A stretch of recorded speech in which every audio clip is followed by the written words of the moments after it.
Oh, here it is about Murtha. It's fitting that a proud Pennsylvanian and veteran would be part of preserving a place named for another courageous veteran, Colonel Edward Baker. Do you know about him? Who led the 71st Pennsylvania Volunteer Corps during the Civil War.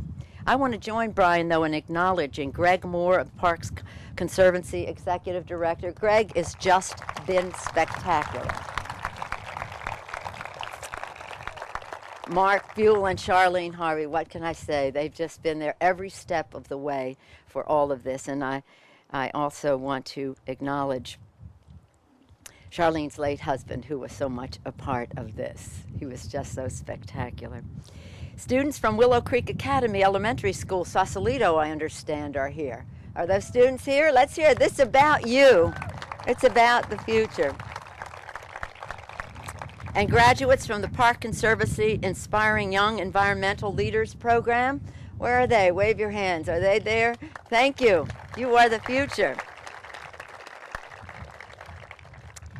Fort Baker, again, we talk about collaboration. Thank you, Tom Peters, for the collaboration of the foundation in all of this. Of course, we could name each and every one of you. I see a story in every chair here.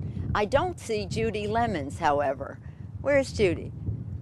Judy, you're all the way back there. Judy Lemons. Judy Lemons is the transition person. Judy worked with Phil Burton on the GGNRA when I became, or she worked with Sala when Sala became the Congresswoman. When I came in, she had all the records on how we would go forward, and when it was determined that the Presidio was in excess of the needs of the Department of Defense, Judy was ready with the plans to go from post to park. And that's why when I got a pen from the President of the United States who signed the Presidio bill, I gave it to Judy Lemons. Thank you, Judy Lemons, for your extraordinary leadership. So all of you, thank you. As we go into the future, we acknowledge Fort Baker's post to park transition, and that it was a truly collaborative effort bringing together the entire community. That point has been well made by others. The National Park Service and the Golden Gate National Parks Conservancy consulted the public on the best future of Fort Baker, and Lynn Woolsey was very, very important, being the catalyst to bring agreement on this again. A retreat and conference center won approval for providing ready access to the parklands, to San Francisco and the Greater Bay Area, and for promising to have a minimal impact on the site, but a positive impact on the world. I understand that they will have an institute at the Golden Gate. I have the brochure here. Institute at the Golden Gate. Connect, collaborate, inspire, act. This is great because we're talking about this physical structure here, but the program that will go with it is going to be equally spectacular.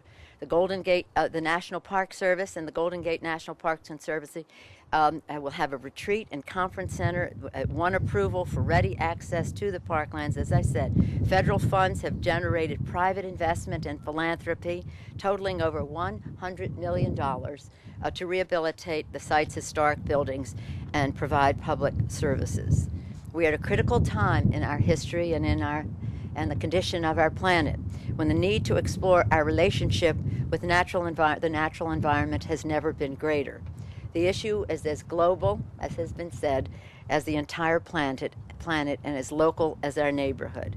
Situated within the national park and one of the world's largest urban United Nations international biosphere reserves, Fort Baker is an ideal location from which to advance the cause of both local and global environmental stewardship.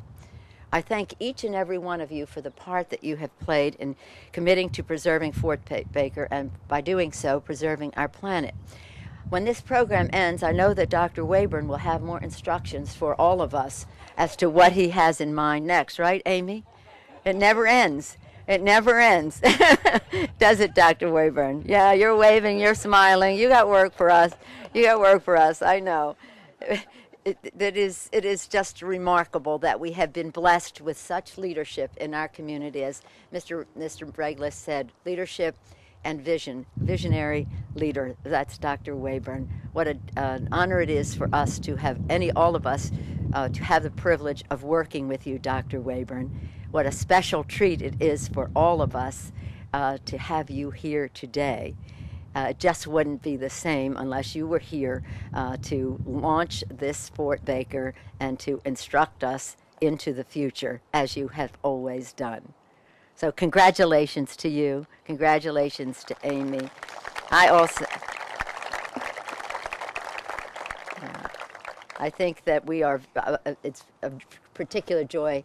What is the title now? What do I call you? General Commandant Strother? Tom?